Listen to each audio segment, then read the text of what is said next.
Hey everyone, I'm Corey, the host of the Melanin Wellness Podcast, and you're listening to the How to Podcast series with your host, Dave. If you are a podcaster or thinking about starting a podcast, then you have arrived at the perfect place. On this podcast, expect to hear practical tips, actionable steps, all broken down into digestible, bite-sized pieces to help you make your podcast better. I'm speaking from experience because I listen to the How to Podcast series regularly, and I've taken the steps that Dave gives, and I have watched my show grow tremendously in a relatively short time. So welcome to the How to Podcast series. Dave, take it away, my friend. Hey, welcome back to the How to Podcast series. It's Dave. I'm glad to have you back with me. I'm glad to have a few moments with you today to talk about something that isn't what it appears to be. And it is a term called Podfade. Now, Podfade is simply podcasting and fading away combined into one word. You get Podfade. And what's happening is we're lumping a lot of different things under the banner of Podfade, which is actually causing more confusion, and I think some people are really getting down on themselves because they feel like they are pod fading when maybe they're not. Maybe they aren't pod fading at all. And they feel like they're disappointing their audience. They feel like they're disappointing themselves.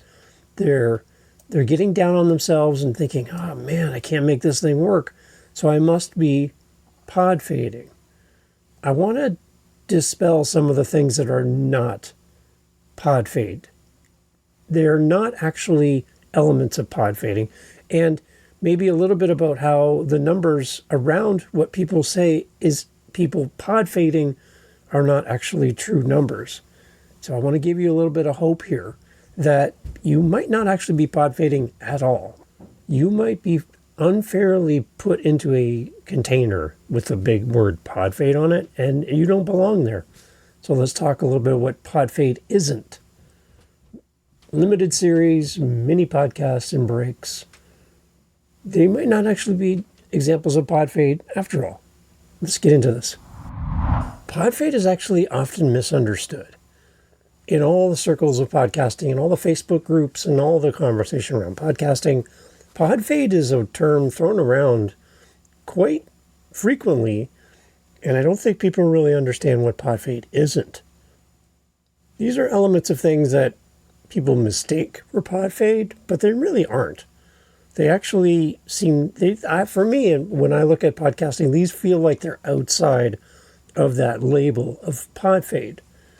And the one thing we need to say right off the bat is Podfade doesn't mean failure. And that's one thing that I think a lot of people equate, that if you don't continue your show, if you take a break, if something changes, you failed as a podcaster. Therefore, you've pod faded.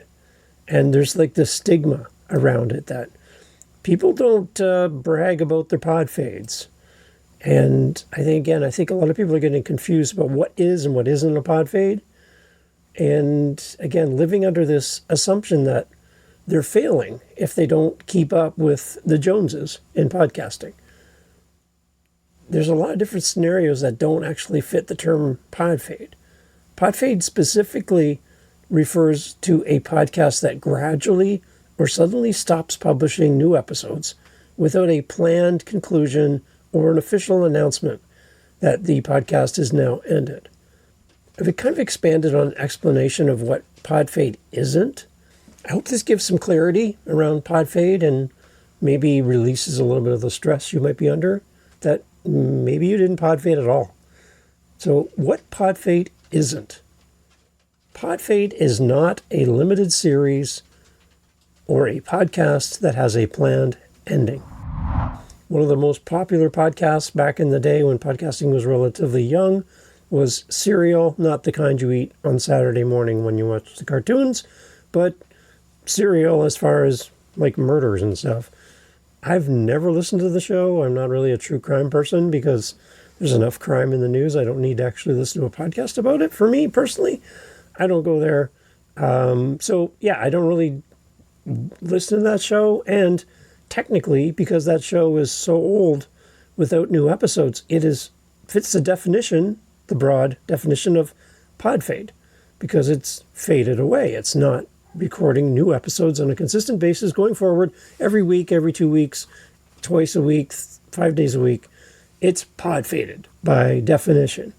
Therefore, would you say that the Serial podcast is a failure? No, because it's still being listened to by people all over the world, and it's still active from a listener's perspective.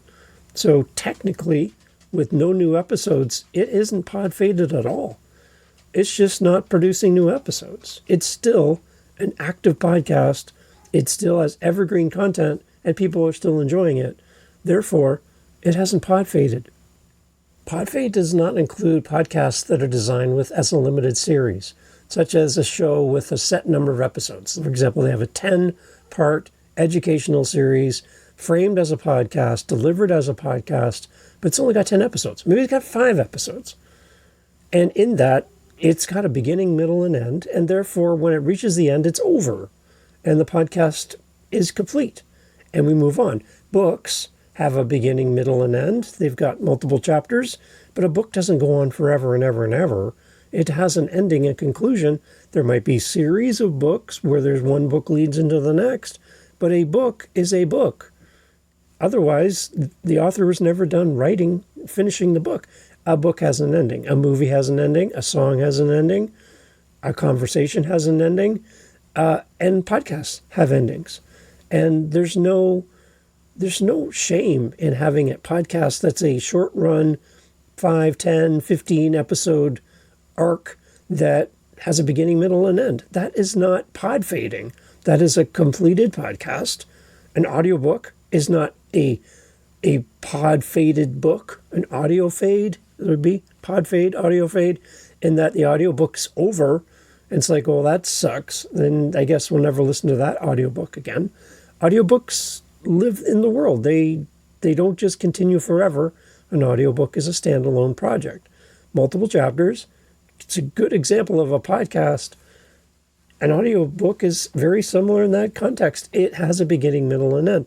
And podcasts that have a short run episode length and episode number of episodes, that's not pod fading.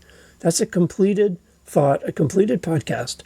These shows have a clear beginning, middle, and end. Both the creator and the audience know from the start, this show will conclude at a certain point. That is not pod fade. That's evergreen content. And if you feel like you fit in the pod fade bucket because you have a short run podcast, you're wrong. You're actually wrong. You did not pod fade. You completed a project and you moved on to the next thing. Just like an author. Authors aren't failing when they finish their book. Authors then move on to the next book. That's how it works. You're not fading if you have a short run podcast episode length, number of episodes over a short period of time, and you're done. That is not pod fading. And what happens is these short run podcasts with 5, 10, 15 episodes, beginning, middle, and end, completed podcasts, get lumped into the bucket of pod fade because there's no new episodes. There are no new episodes because the podcast is over. And it's meant to live evergreen content into the future as a beginning, middle, and end. 5 episodes, 10 episodes, 15 episodes, 20, and it's over. The podcast is over, and then they start another one. That is not pod fading. So if you have done a short run podcast, you haven't pod faded. You've completed your show. Congratulations, you haven't pod faded. Another example of what isn't a pod fade, not taking a break or going on hiatus.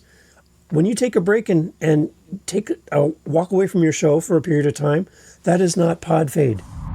I don't do seasons for this podcast. I just keep creating content because A, I have too much to say, and B, I just don't do seasons. That's just not how I do my show. If you do seasons, that's great. I'm happy for you. Remember, we did an episode in the past. We talked about having a reason for the season.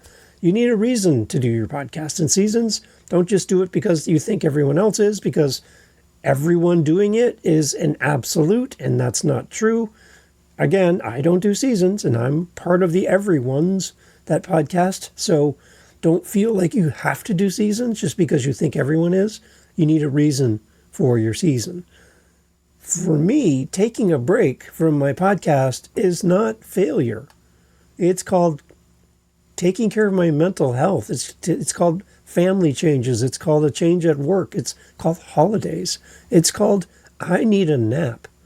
And I don't think too many people who consume your free podcast are going to complain that you're not providing something for free they don't pay for, and they're upset with you for not giving them the free thing.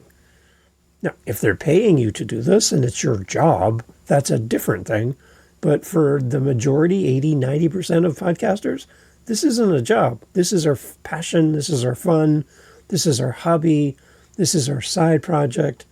We are the majority, and we're not being paid to do any of this, and we're not accountable to anybody. We don't have to record an episode. You taking a week off is not pod fading. It's not. So if you need a break, you don't need to do seasons to take breaks. You can take a break whenever you want to, and nobody's going to get upset with you. Nobody's going to take your podcast away. The only thing I would say is just let your audience know because they care about you, not because you owe them anything. You don't owe your listeners a thing, but they love you. They care about you. They want to be there for you, and they have a companionship relationship with you as a listener to the host. And when you're gone, they miss you. So if you're going to take an extended break, then let them know. But if you miss a week of your show, you have not failed. I hear gurus that say if you miss 1 week, you failed. As a podcaster, never ever miss a week. That pressure is unbearable. You don't have to live under that. This is your podcast. You can take as many breaks as you want. You can do seasons. You don't have to do seasons. You can take a break. It's not pod fading. It's your health. This is a podcast. We're not doing brain surgery here. Even if it's a podcast about brain surgery, you're not actually doing the brain surgery. So nobody is going to be hurt or hospitalized because you didn't record this week's episode. Okay? So take a break. You're not pod fading. You're not part of that big, massive number that is put in front of us saying, look at all the failures in podcasting. You're not part of that number. You haven't pod faded because you need a break.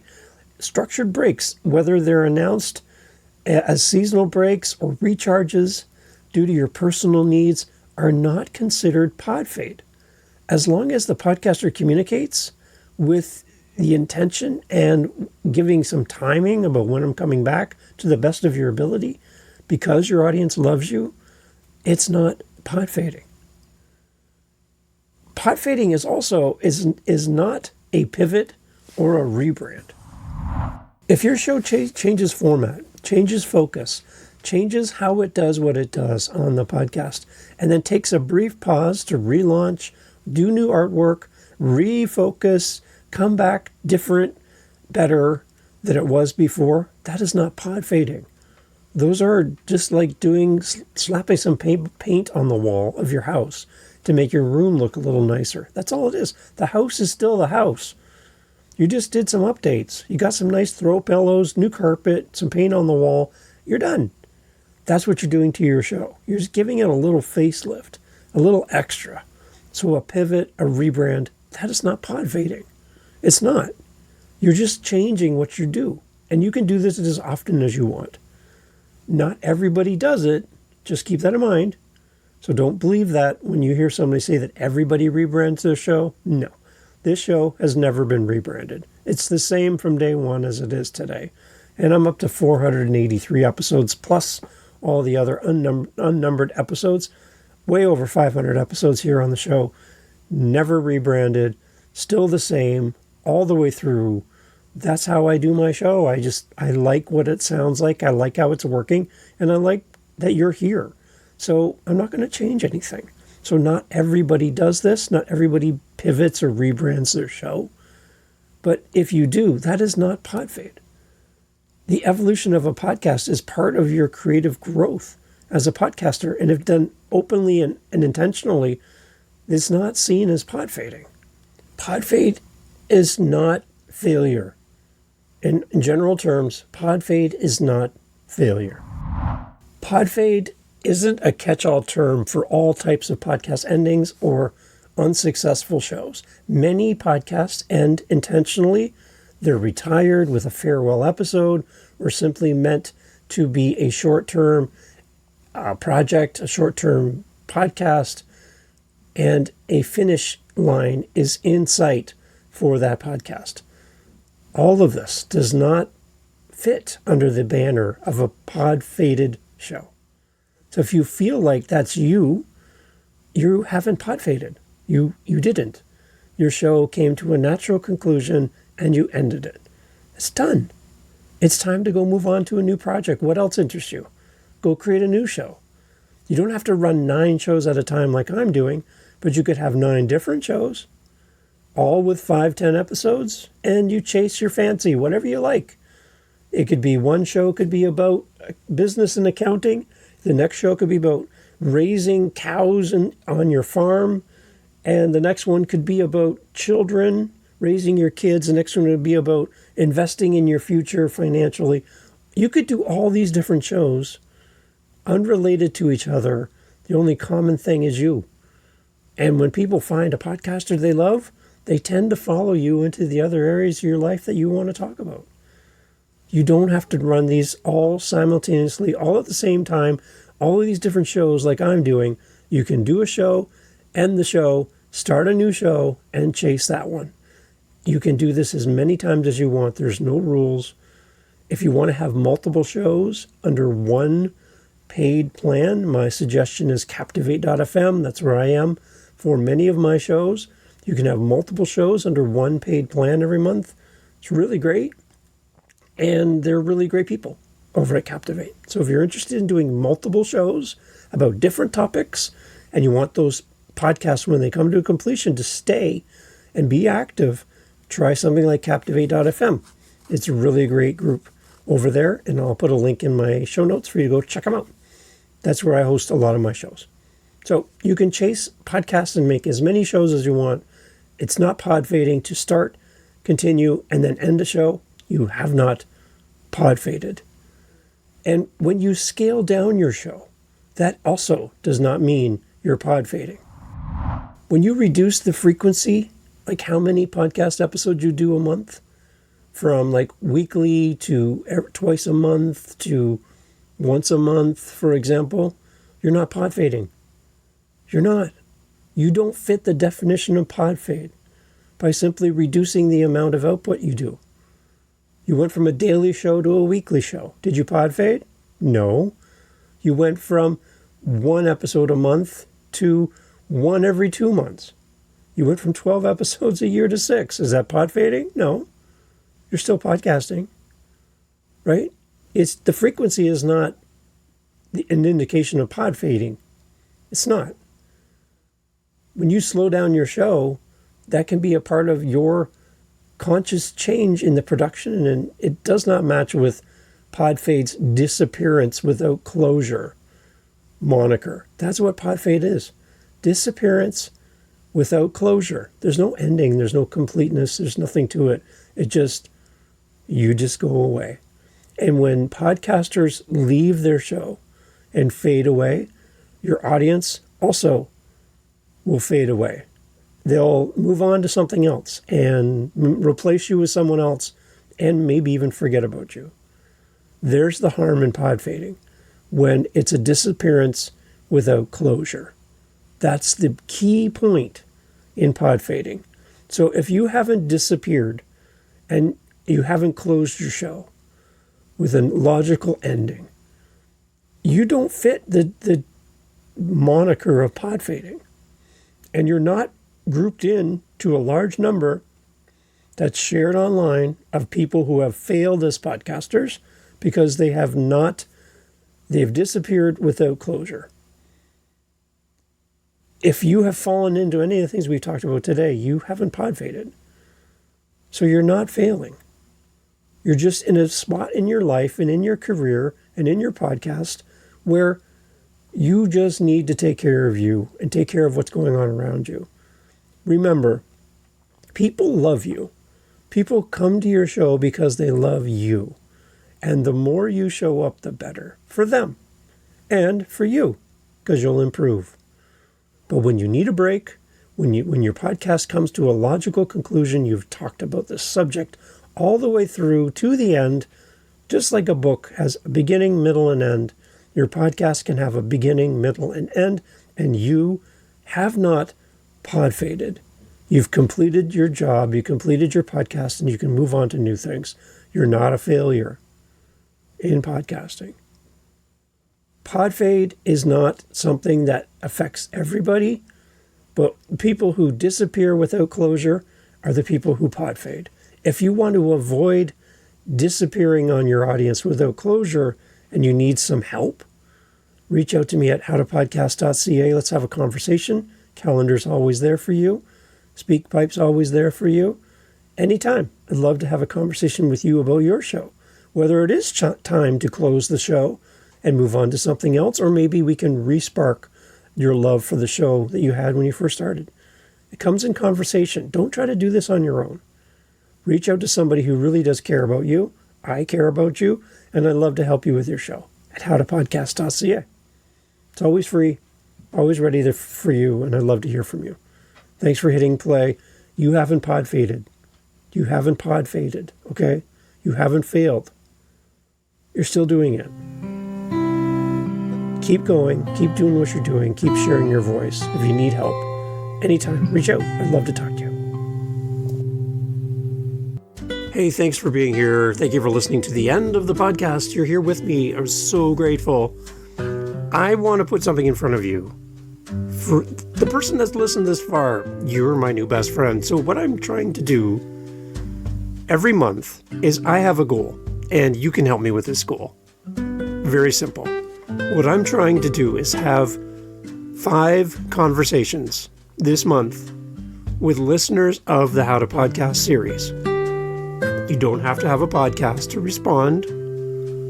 This can be the first time ever that we're going to have a conversation, but I'm looking to talk to 5 people. Now, you're still here, so you're one of the people that I would love to talk to next. So on my howtopodcast.ca website is a calendar, and I'd love to have you respond on howtopodcast.ca. Just click the calendar link, set up time in my calendar, and in the comments section for the meeting, just put something like listener. That's it. If you have a show, put it in the comments too so I can go listen. But if you don't, I just want to talk to 5 listeners every month from now to the end of the month. So if you're listening to me right now, you're the person I want to talk to. And through howtopodcast.ca, you and I can get together, chat about the show, chat about your journey as a podcaster. Where are you at? What do you need this show to become for you? What's missing? Your feedback. I just want to meet you. And as podcasters, I would encourage you to do something similar to this in your podcast so that you can meet and interact with your audience. So, howtopodcast.ca, I'm looking to talk to 5 people every month, and I would love for you to be one of them. Reach out. It's free. I'm not selling you anything. I just want to talk to you at howtopodcast.ca. Let's get in the calendar and chat. Thanks for listening.